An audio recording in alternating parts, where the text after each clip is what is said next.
Les terroristes de l'IRA frappent à nouveau en plein cœur de Londres. Un mort, 9 blessés dans l'explosion d'un autobus. Coup de filet contre les réseaux extrémistes islamistes en France. 24 personnes interpellées, des armes saisies en direction de l'Algérie. Sénateurs et députés réunis à Versailles pour changer la Constitution. Ils vont désormais surveiller le budget de la sécurité sociale. Kinésithérapeute, un métier qui fête ses 50 ans aujourd'hui. Les kinés soignent bien autre chose que les entorses douloureuses. Cinéma, Al Pacino, Robert De Niro pour la première fois face à face dans le film Hit. Madame, monsieur, bonsoir. Les terroristes de l'IRA ont définitivement rompu la trêve qu'ils observaient depuis 1 an et demi maintenant. Ils viennent de commettre, la nuit dernière, en plein cœur de Londres, un deuxième attentat en 10 jours. C'est un autobus qui a explosé dans une des rues de la capitale anglaise, faisant 1 mort, 9 blessés, dont 3 dans un état très sérieux. 2 suspects viennent d'être arrêtés ce soir. Londres, Bernard Lebrun. À une volée de cailloux du Parlement, au cœur du centre-ville entre Covent Garden et Soho, un bus en morceaux. Déchiqueté, ouvert et écrasé comme une boîte à sardines usagée. Le message, ils sont partout, utilisent les transports en commun et peuvent s'offrir le luxe de frapper le symbole de Londres, de par le monde, un de ces fameux double deck de cartes postales, un bus rouge à Impérial, exactement le même que celui-ci, ligne 171, terminus, Waterloo. Heureusement, hier soir à 22h38, il était presque vide. Le dimanche, les théâtres font relâche. La seule victime, prisonnière des tôles, n'a été désincarcérée qu'à 6h ce matin. La police n'exclut pas qu'il s'agisse du porteur de bombes. L'IRA, par le canal de la télévision de Dublin, a revendiqué l'engin explosif. S'est excusé pour la victime, les 9 blessés, dont 3 grièvement. Erreur fatale, explosion prématurée possible. Contrairement à son habitude, l'IRA n'a pas prévenu la police. Mais voilà, 2 terribles explosions en 10 jours, cela suffit pour créer une vague et 3 morts pour se faire fermer la porte. Les Anglais le disent, à Dayton, les Américains se sont passés des Serbes de Bosnie pour signer la paix. Oui, mais chacun sait au gouvernement que c'est avec l'ennemi qu'on l'a fait, la paix. Sur le plan politique, on estime en effet que l'IRA a rompu la trêve pour dénoncer l'attentisme du gouvernement anglais dans les négociations sur le règlement du problème irlandais. John Major se refusant jusqu'à présent à s'asseoir à la table des discussions avec des représentants de l'IRA. Les Londoniens qui ont eu à subir dans le passé plusieurs vagues d'attentats meurtrières vivent à nouveau donc dans l'angoisse quotidienne. Bernard Lebrun. L'ambiance à Londres, voyez, écoutez, vous y êtes. Sirènes hurlantes, quartiers bouclés, hélicoptères tournant en rond et des forces de police partout, des jaunes, des noirs. Une incroyable présence policière à tous les coins de rue, vérifiant paquets, cyclistes, cabines téléphoniques, tout ce qui bouge, tout ce qui stationne. Bref, c'est Vigipirate sans l'armée. À la moindre alerte sérieuse, ça donne cela. Du jamais vu, Piccadilly désert à 13h. C'était jeudi dernier, pas l'une de ces 900 fausses alertes de la semaine qui désorganisent la vie économique, non, une vraie, avec engins démineurs télécommandés dans la rue, chiens renifleurs de Semtex ou de plastique, et au bout de la piste, une bombe artisanale abandonnée dans une cabine téléphonique. Et les Anglais, les héritiers du Blitz de l'an 40, les Londoniens, ça va, merci, flegmatique, ils sourient. Je suis absolument écœuré. J'ai vu les titres des journaux. Que voulez-vous? Bien sûr, c'est honteux. Désolé, temporairement hors d'usage, un véritable jeu de piste organisé par des terroristes qui jouent le jeu en prévenant la police. L'armée provisoire irlandaise, l'IRA, traîne aussi une tradition d'erreurs mortelles, pas forcément involontaires. Vendredi 9 février, prévenu 90 minutes avant l'explosion, 3 officiers des mineurs sautent avec le camion piégé, blessés seulement, heureusement. Et puis il y a les yeux qui vous regardent et vous enregistrent, sachant bien sûr que ça sert plus souvent à prévenir qu'à guérir. Londres en état de siège? Non. Mais que voulez-vous? Big Brother est anglais. En Irlande du Nord, la situation s'était détendue depuis plusieurs mois maintenant. Les patrouilles militaires anglaises avaient même disparu des rues et ne se sentaient plus vraiment en état de guerre. Mais depuis 10 jours maintenant, depuis le premier attentat de Londres, les catholiques vivent à nouveau dans l'angoisse des représailles de la part des loyalistes fidèles à l'Angleterre. Belfast, c'est 54% de protestants, 42% de catholiques et depuis 25 ans, les catholiques habitent dans de véritables ghettos dont les portes se referment vraiment chaque soir. Dorothée Olyric, Bernie Mériot. Georges et Laurine sont catholiques. Ils sont nés ici, à New Lodge, et n'ont pour ainsi dire jamais quitté ce ghetto. Vivre ici, c'est vivre en enfer, disent tous les catholiques de Belfast-Ouest. De l'autre côté des palissades, vivent les protestants. Depuis 25 ans, depuis le début de la guerre civile en Irlande du Nord, chaque soir, les portes se ferment entre les deux communautés. Un mur de la honte entre catholiques et protestants dont on ne parle jamais. Moi, je ne laisse jamais mes enfants aller de l'autre côté, à cause de ces histoires de religion. Vous voyez, ils se lancent des pierres et si mes enfants allaient en face, il se passerait la même chose. Parfois, les gosses se bagarrent toute la journée à proximité de ces points de passage. Georges et Laurine ont 8 enfants. Tous deux sont au chômage, ils survivent grâce aux allocations comme 70% de la population de New Lodge. Laurine a été très choquée par l'attentat de Londres. Ça m'a fait très peur. Après cet attentat, j'ai cru que les protestants allaient faire des représailles. Et peut-être venir dans d'autres quartiers pour tuer des gens. Maintenant, j'ai à nouveau peur de sortir avec les enfants. J'ai peur de ce qui peut se passer. Qu'est-ce que tu sais de la lutte dans ton pays? L'Iran ne veut pas être gouverné par les Britanniques. Ils veulent qu'ils partent. Mais je ne pense pas qu'ils devraient tuer des gens. Je pense qu'ils devraient s'asseoir à une table et essayer de discuter pour trouver une solution au lieu de tuer. Le père d'Angeline ne voit pas les choses comme ça. Comme la majorité des catholiques vivant dans les ghettos, il soutient l'action terroriste de l'IRA. Mon père a été abattu dans cette guerre civile. Mon oncle aussi. Et puis une famille entière. C'était des cousins à moi. Ils ont trouvé la mort dans un attentat. Même si je n'avais perdu personne, je soutiendrais quand même l'IRA. Parce que moi, j'ai grandi avec toute cette violence autour de moi. Les patrouilles de l'armée britannique qui avaient disparu pendant les 18 mois de cessez-le-feu ont repris leur balai dans les rues et le ciel de Belfast. À New Lodge, de nouveaux graffitis apparaissent sur les murs, ils parlent de guerre, toujours de guerre.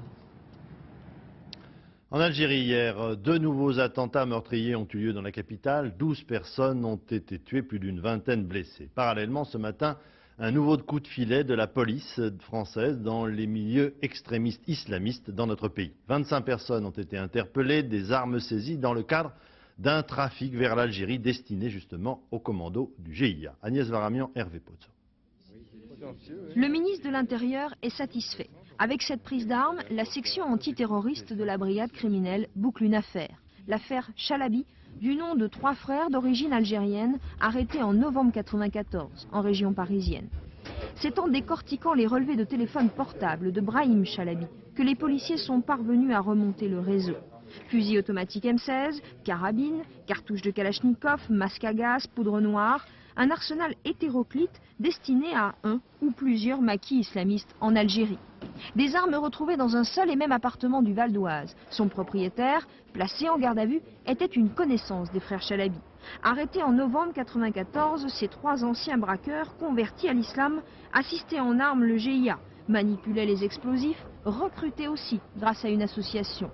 Il y a 1 an et demi, le démantèlement de ce réseau avec 78 personnes présentées à la justice était le premier coup de filet d'envergure dans les milieux islamistes. Mais aujourd'hui, comme en novembre 1994, aucun élément ne laisse penser que ce réseau était prêt ou se destinait à passer à l'action en France.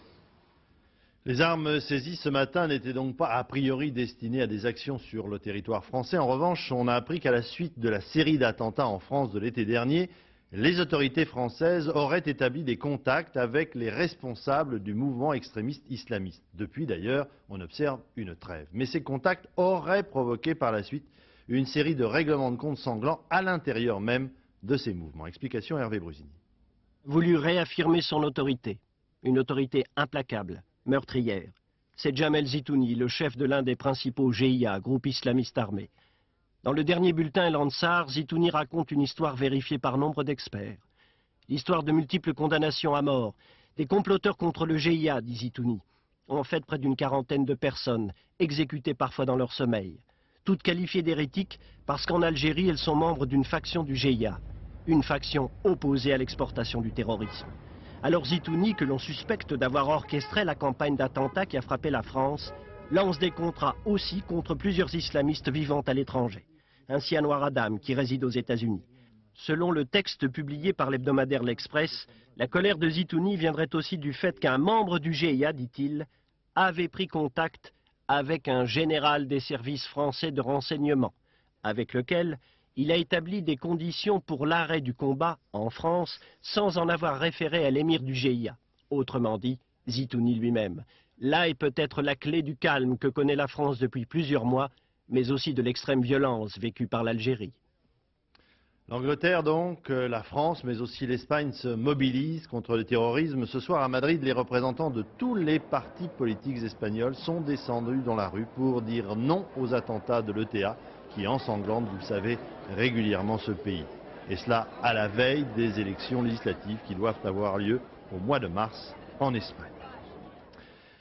En Corse, 2 militants nationalistes abattus en 3 jours et une vive émotion ce matin avec la publication d'une note du ministère de la Justice aux magistrats corses, leur indiquant que la situation actuelle exige la plus grande circonspection dans la conduite de leurs actions dans les affaires concernant les actions terroristes. Certains ont compris qu'ils devaient donc marcher sur des œufs dans ces dossiers. Michel Fine. C'est le nouveau procureur général de Bastia, Jean-Pierre Couturier, qui signe la lettre publiée ce matin par Libération.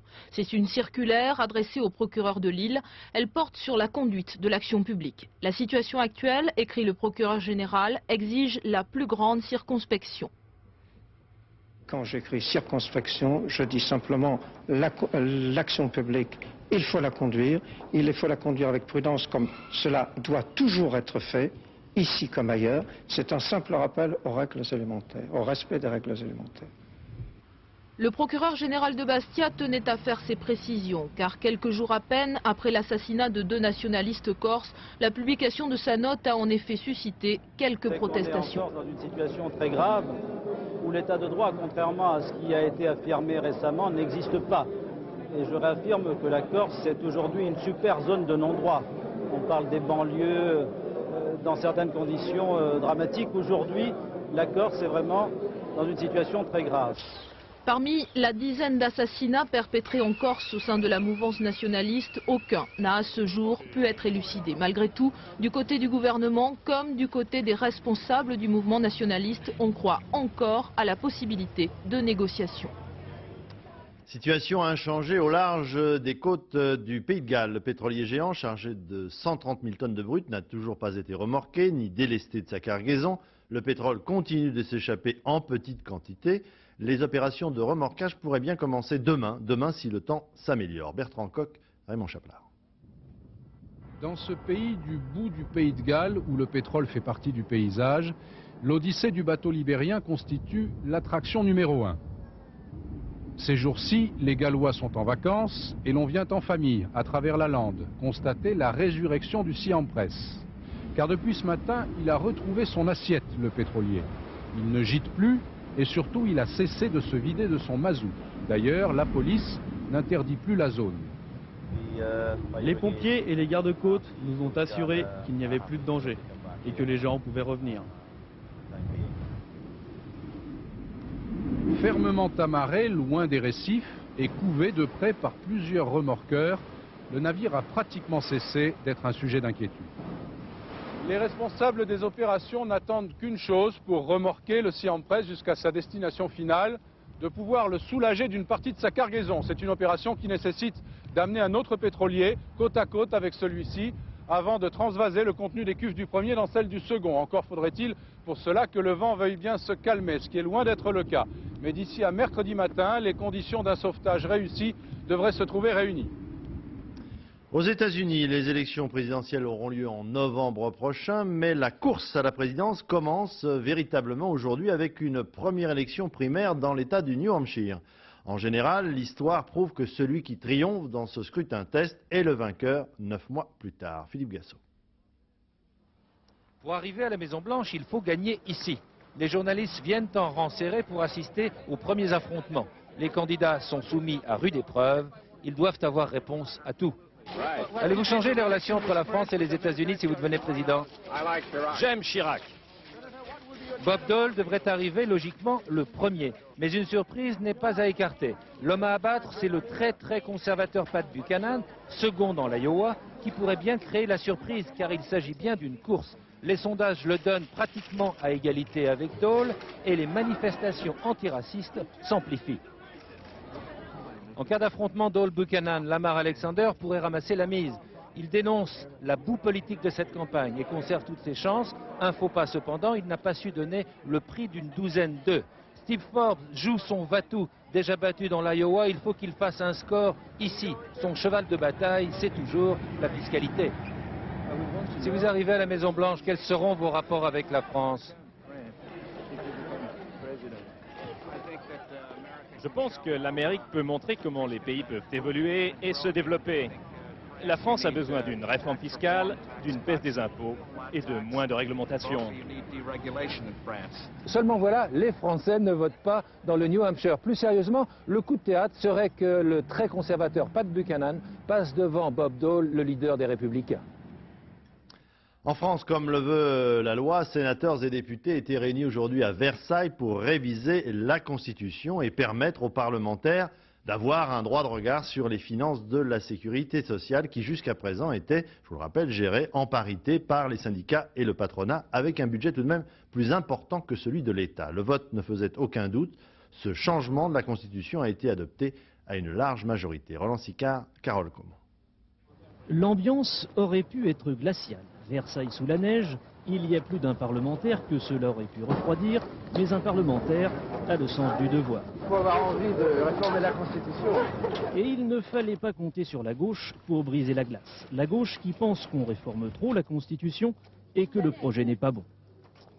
C'est un congrès qui ne sert à rien et il faut le faire pour la gloire. Nous allons voter contre avec de bonnes raisons. S'il suffisait une réforme de la Constitution pour améliorer la sécurité sociale, ça se saurait.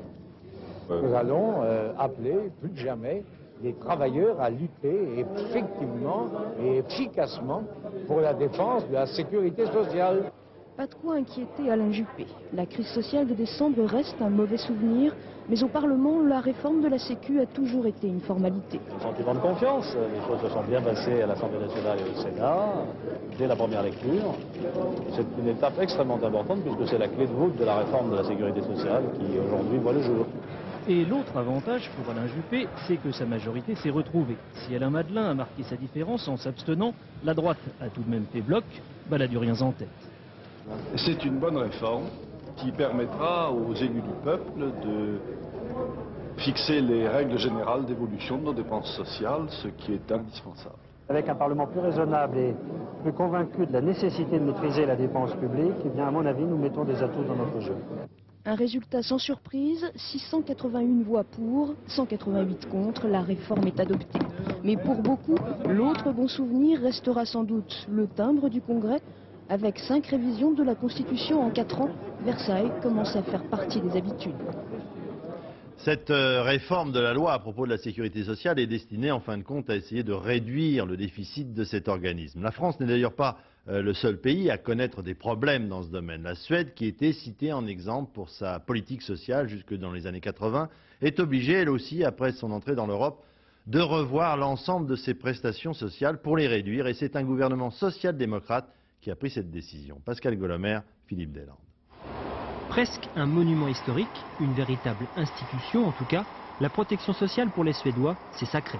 De la naissance au décès, l'État prend tout ou presque à sa charge. Alors quand Anna et Lars ont appris en début d'année que le gouvernement réduisait de 15% les allocations familiales pour leurs 3 enfants, sans pour autant baisser les impôts, ils n'en ont pas cru leurs oreilles. On ne pensait pas qu'il toucherait aux allocations familiales. Ça ne se fait pas de réduire ces allocations. Non, c'est vrai, il n'y avait jamais touché, alors ça nous a tous surpris, surtout venant de la part d'un gouvernement social-démocrate. Non, vraiment, je ne croyais pas que ça arriverait. Un régime minceur qui touche aussi les prestations maladie et les prestations chômage. Les sociodémocrates, grands défenseurs de l'État-providence, veulent désormais réduire le déficit budgétaire et c'est le ministre de l'économie qui négocie le virage. Nous empruntons de l'argent à l'étranger pour financer notre système de protection sociale et cela n'est pas acceptable à long terme. Vous pouvez le faire un court moment, mais pas sur une longue période. Un ministre, futur Premier ministre le mois prochain, si son parti veut bien lui accorder sa confiance, encore faut-il convaincre les tenants de la tradition. Nous prenons ces mesures parce que nous y sommes forcés par les marchés. Mais dès que nous le pourrons, nous voulons revenir à la politique que nous avions par le passé. Les Suédois ne sont pourtant pas au bout de leurs efforts pour entrer dans le cadre très contraignant de l'Europe et plaire aux économistes rigoureux. Si le gouvernement essaie d'augmenter le déficit budgétaire une nouvelle fois, les taux d'intérêt vont augmenter de façon dramatique et la couronne suédoise sera dévaluée rapidement. Comment rassurer les marchés financiers sans décevoir l'opinion? La tâche relève de l'exercice d'équilibre, à Stockholm comme ailleurs. La 4 chevaux Renault, l'une des premières voitures françaises de Monsieur Tout-le-Monde de l'après-guerre, aurait aujourd'hui 50 ans. À l'occasion de cet anniversaire, Renault sort une 50, elle a toute son ancêtre, même si en fait elle n'a plus rien d'elle. Luc Bazizin, Didier Dahan. Sortie tout droit d'un souvenir, une auto d'anniversaire qui devrait avoir sous son capot 50 bougies. 50, c'est la voiture plaisir que s'est inventée Renault pour fêter les 50 ans de la 4 chevaux avec quelques clins d'œil stylistiques. 50-50, c'est le partage entre le futur et le passé. Voilà à quoi ressemblait la première 4 chevaux produite pour la première fois en 1946. Il ne s'agit pas d'une sœur jumelle, mais d'une cousine assurément. À l'époque, juste après la guerre, le slogan affirmait que la 4 chevaux allait remettre la France sur 4 roues. 15 ans de production et plus d'1 100 000 exemplaires vendus. Les concepteurs d'aujourd'hui ont estompé toutes ces rides. Tout a changé. Premièrement, la 50, elle a un châssis en aluminium, tandis que la 4 chevaux avait un châssis en tôle, donc c'est une voiture qui était beaucoup plus fragile. On a une carrosserie en Kevlar, donc un matériau extrêmement moderne, et puis elle a des proportions tout autres qui sont celles qui tiennent compte du fait que dans la 4 chevaux on était quand même un peu serré, donc c'est une voiture beaucoup plus généreuse. Aujourd'hui, les dimensions intérieures offrent effectivement une plus grande habitabilité. Pour ceux qui ont les jambes trop courtes, les sièges sont fixes, mais c'est l'ensemble pédalier, volant et tableau de bord qui est réglable en profondeur. Un écran multifonction nous rappelle que nous sommes décidément en 1996. Ce prototype ne sera donc jamais commercialisé, mais il permet d'expérimenter de nouveaux matériaux et un nouveau moteur. Un procès pénible s'est ouvert aujourd'hui devant les assises de Paris. Un violeur récidiviste accusé de 6 viols et tentatives de viol qui a reconnu les faits a été remis en liberté provisoire avant son procès car il a accepté de suivre un traitement médical très dur. Et selon ses avocats aujourd'hui, cet homme n'est plus dangereux. Philippe Boissry, Jean Cornu. La pièce à conviction de la défense ne se trouve pas à l'audience. C'est un médicament, l'Androcur. Violeur par 6 fois en 1990, Luc Rigol a été remis en liberté provisoire en 1993. À une condition, se soigner. Prendre ce médicament qui annihile les pulsions sexuelles les plus graves. Pour ses avocats, le succès est avéré. À la justice de le reconnaître. Il y a le choix naturellement facile qui est de dire qu'il a commis des actes graves, qu'il reconnaît, on va l'enfermer pour des années. Il y a un autre choix qui est de dire qu'il y a d'autres solutions que la prison au XXe siècle pour soigner des gens qui s'estiment être malades, qui ne veulent qu'une chose, c'est guérir. Parmi les pièces à conviction, les victimes, elles, ne voient que les couteaux de la menace, le souvenir pénible d'agression qu'elles doivent venir raconter une fois encore devant la cour. Certaines ne savaient même pas que leur agresseur avait été remis en liberté. L'incompréhension est totale. Moi aussi, je suis soignée, je ne suis pas guérie. Pourquoi lui, l'agresseur, il est soigné et il serait guéri? Non. En mettant l'accent sur le traitement médical des violeurs, la défense demande aux jurés un travail paradoxal, celui de réfléchir à une possible peine de substitution à la prison qu'aucun texte de loi n'envisage à l'heure actuelle. Si la stratégie n'est pas assurée de succès, elle n'en ouvre pas moins un débat utile. Dans le temps, on les appelait les masseurs. Ils sont devenus kinésithérapeutes. La profession fête aujourd'hui ses 50 ans d'existence officielle. C'est un métier qui a beaucoup évolué. Les kinés soignent aujourd'hui bien d'autres maladies que les problèmes articulaires ou les entorses douloureuses. Jean-Daniel Flézaquier, Pierre Moscovitch. À mon ordre, tu t'arrêtes sur ta cheville pathologique. D'accord ? Ouais. Stop. Ce n'est pas l'entraînement d'un futur champion de trampoline, mais une séance de rééducation d'un sportif victime d'une entorse de la cheville. C'est en effet l'une des méthodes modernes, issues des connaissances médicales récentes, que les kinés ont fait entrer dans leur cabinet. On peut même aujourd'hui faire de la rééducation assistée par ordinateur. Mais ne croyez pas pour autant que le kiné a baissé les bras et n'est plus masseur. Bien au contraire, il aime toujours autant passer la pommade. On permet aux patients de soulager certaines douleurs quand même, rien qu'avec le massage. On nous facilite ensuite la tâche pour mobiliser les articulations. Ça veut dire que les machines ne pourraient pas faire ce que vous faites avec vos mains? Non, il y a des choses qui sont quand même indispensables à faire manuellement. on nous apprend de plus en plus dans les écoles maintenant à quand même nous servir de nos mains. Ça serait dommage de passer sur des choses physiques. Vas-y. Très bien. Encore.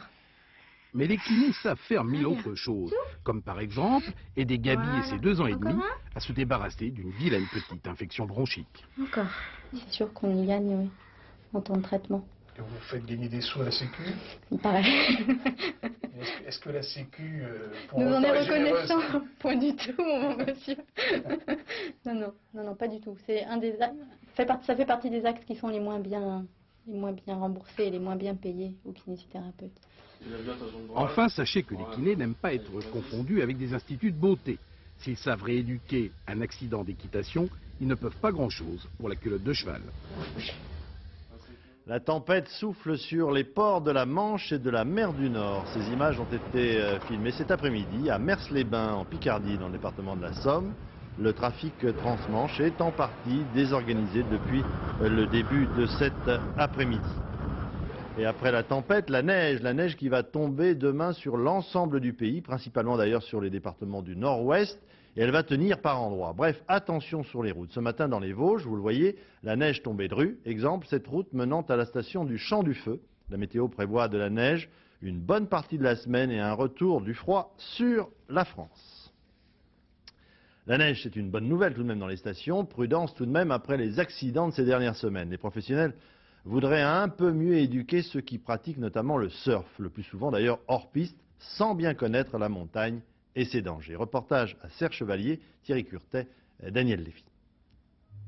On reste souple sur les bottes. Tous les ans, leur nombre augmente et la tendance se confirme cette année encore. Les surfeurs sont de plus en plus présents sur les pistes. Dans le domaine hors piste, ils sont désormais majoritaires, mais ils payent aussi un lourd tribut. 4 sont morts cette dernière semaine, emportés par des avalanches. Pourtant, chaque cours de perfectionnement de surf commence toujours par les mêmes consignes. Alors comme on est quand même dans une zone de montagne, et la zone de montagne c'est dangereux, il y a des principes de sécurité qui sont très importants à savoir. Premier principe fondamental, c'est d'abord se renseigner. N'hésitez pas, il y a des moniteurs, il y a des pisteurs. Deuxième sécurité très importante, ne jamais partir seul. Jamais. Et troisième sécurité aussi très importante, même si vous partez en groupe, prévenez toujours un petit peu les membres de votre famille sur quel secteur vous êtes. Des principes plutôt bien respectés par les surfeurs débutants et moyens. Mais de l'avis de tous, le surf est un sport plutôt facile. Le geste y est naturel, instinctif. On progresse beaucoup plus vite. Et puis c'est des sensations complètement différentes de celles du ski. Est-ce que ça explique qu'on puisse aller beaucoup plus facilement hors piste, cette facilité? Oui, enfin j'irai plus facilement hors piste avec un surf qu'avec des skis aussi, c'est clair. Je peux en effet commencer à faire du hors piste. Après combien de temps de pratique? Une semaine et demie. Pour aller hors piste avec ces 2 skis, il faut apprendre beaucoup, longtemps. Le temps aussi de mieux comprendre la montagne. Avec le surf, la poudreuse des pentes vierges est techniquement beaucoup plus facile d'accès. Du coup, les bons surfeurs repoussent leurs limites et vont dans des zones dont ils n'ont pas appris à déceler les pièges. Et en ce moment, la montagne ne pardonne pas. Chez les pros au championnat du monde de ski en Espagne, c'est la Suédoise Pernilla Wiberg qui a remporté le combiné dames devant l'Autrichienne Anita Warter. C'était aujourd'hui en Espagne. La doyenne des Françaises fêtera mercredi ses 121 ans. En attendant, Jeanne Calment vient d'enregistrer son premier disque, une opération charitable mais discutable tout de même. Yannick Aroussi, Gérard Gallian. La boîte à rythme a remplacé fifre et tambourin. Les gardiens, eux, sont authentiques pour cette sortie d'album à l'échelle planétaire. Je m'appelle Jeanne Calment. La star, c'est Jeanne Calment, 121 ans dans 2 jours, une certaine habitude des médias qui fait une entrée fracassante dans le show business. Tout est réuni, des journalistes par dizaines, des producteurs radieux et même une bonne cause à mettre en avant. Nous avons travaillé pour atteindre un but qui est le but de Jeanne. Et aussi pour donner un message d'espoir à la jeunesse, aux gens du monde entier. La farandole. Jeanne est altruiste. L'argent des ventes de l'album Techno Funk Rap permettra d'acheter un minibus pour sa maison de retraite. Et on vend bien le disque. Il va bien falloir le baptiser. Je ne serai plus là. Je ne serai plus là. Et pourquoi, Jeanne? Je serai partie. Oh, vous allez rester encore un peu avec nous. Le contrat n'est pas tout à fait fini. Quant à l'opération commerciale, l'infirmière de Jeanne précise qu'elle est lucide, qu'elle a fait ça pour tromper l'ennui. Un vidéoclip et un CD-ROM sont à venir. Ça suffit. En Italie, l'Église catholique supporte plus qu'elle n'accepte en fait un certain nombre de cérémonies d'exorcisme qui sont toujours largement pratiquées dans le sud du pays principalement. C'est le cas, vous allez le voir, dans le petit village d'Andretta, près de Naples, où chaque semaine, le prêtre de la paroisse se livre à une séance d'exorcisme pour chasser le diable du corps de quelques-uns de ses fidèles plutôt tourmentés. Alain Chalvron. Chaque samedi, le petit village d'Andretta, à 100 km à l'est de Naples, s'apprête à vivre avec le diable. Dans cette église, on exorcise. Cela commence immanquablement par une messe. Une messe ordinaire, bon enfant, à laquelle même le chien du curé est convié. Les choses sérieuses ne se déroulent qu'après. Le père Leone réunit autour de l'autel les candidats à l'exorcisme et leurs familles. Et tous commencent alors à psalmodier les prières. Prières lancinantes invoquant la Vierge de plus en plus fort. Au bout d'une vingtaine de minutes, le visage de Dalia va se crisper. Elle va refuser la main tendue du prêtre. Le diable qui est en elle est en train de se rebeller. Dalia va commencer à dégager une force incroyable. Ils devront se mettre à plusieurs pour la maîtriser.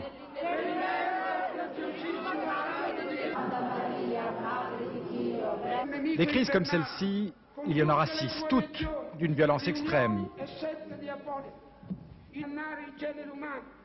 Dalia va se rouler par terre, baver,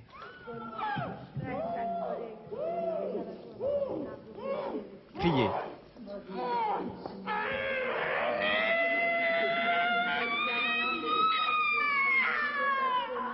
Et au bout de 3 heures seulement, le curé prononce les paroles libératrices. Au nom de la très sainte Trinité, je te dis,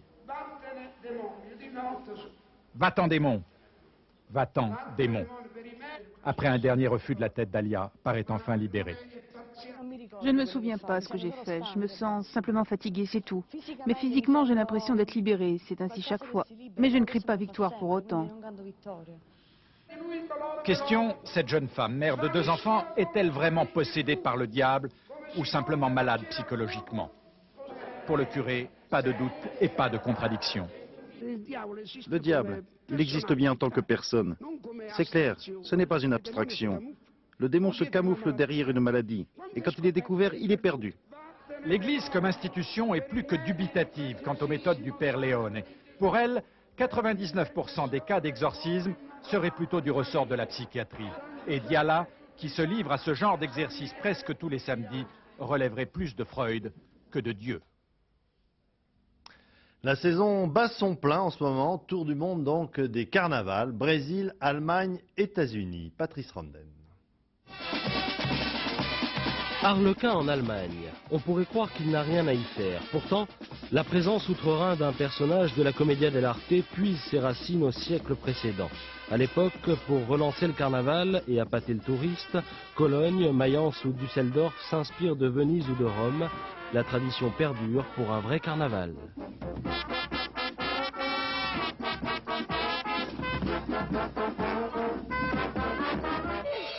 Un vrai carnaval, c'est avant tout l'alliance de 2 choses essentielles, l'explosion de rire et le port du masque. L'un comme l'autre sont censés apprivoiser le diable pour mieux le vider de son venin. Ça, c'est la version originale. De nos jours, chacun accommode la tradition selon son bon plaisir. Ce qui nous donne, dans les rues de la Nouvelle-Orléans, un défilé de chars destiné à honorer Bacchus, dieu grec de la végétation, de la vigne, du vin et par extension de la gueule de bois.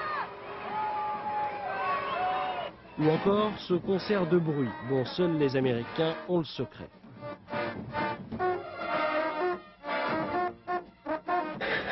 Mais le plus bel exemple de cette farce rustique, c'est au Brésil qu'il nous est donné de le savourer. Ici, la danse et la musique agitent les meilleures écoles de samba de Rio de Janeiro. En jeu, le titre de champion.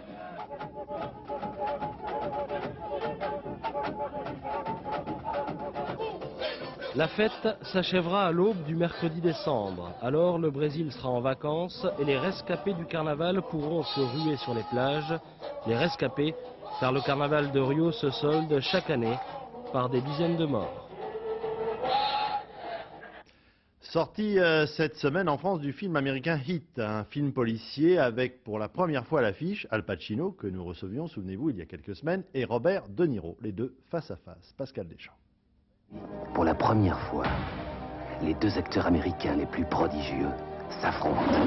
Bien sûr, on aurait eu tort de ne pas en faire un slogan publicitaire et ceux qui ne verraient le film que pour ça ne seraient d'ailleurs pas déçus. Mais ils s'apercevraient bien vite que Heat est beaucoup plus qu'un coup de distribution. Il a l'ambition des grands classiques.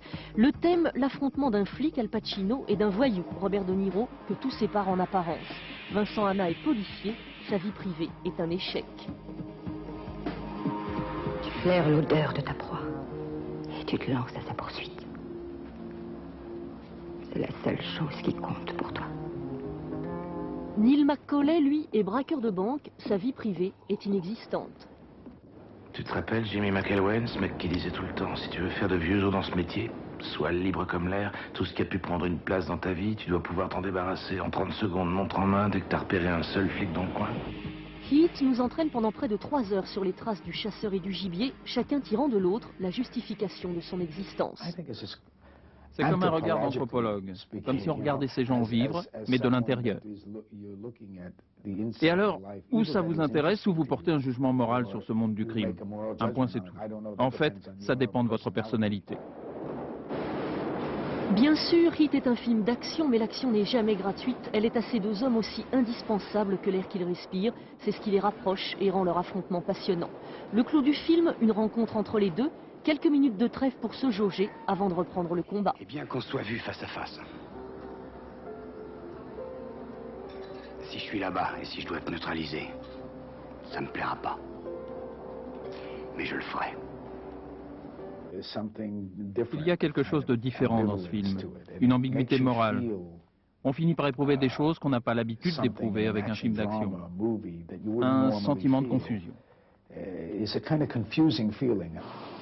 Et si le face-à-face final se déroule sur un aéroport et non dans la poussière de l'Arizona, à la lumière des projecteurs et non du soleil de midi, c'est bien à un duel qu'on assiste, comme si depuis le règlement de compte d'Hockey Corral, rien n'avait changé en Amérique.